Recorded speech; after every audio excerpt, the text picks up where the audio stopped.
Katika mwendelezo watambua historia ya Wakurya, kwa nini wanaita watoto wao majina yao ya kwanza Mwita, Chacha pamoja na Marwa, au Robi, Gati pamoja na Boki.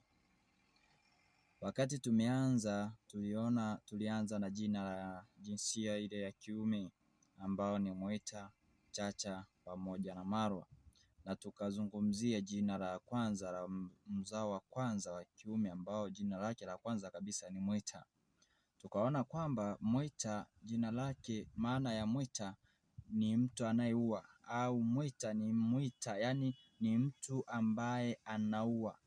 Ita ni mtu anayeua, ukichukua ile herufi ya mwisho ita ni ua, alafu ukirudi huku Mwita anayeua, yani mtu anayeua.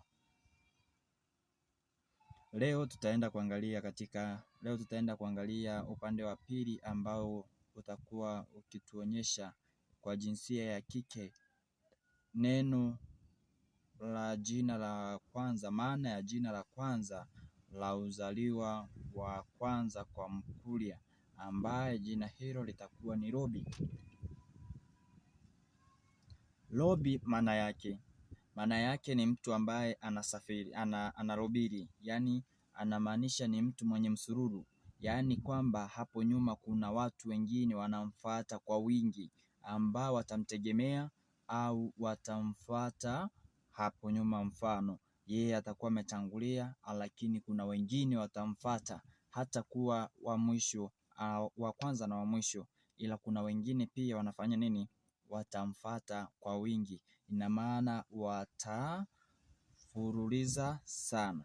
Ndiyo maana ya neno Robi. Au ukienda katika zile sherehe zao za Ukuryani kule, utakutana na wakati wanacheza lili tungu, utakuta kuna kitu kinaitwa kutengeneza mfumo wa kurobiri, yaani kwamba yule Robi atakaa mbele na kisha wengine watamfuata, ataongoza ule mstari kwa kucheza kwa kuzunguka. Fuatilia nawe utajua.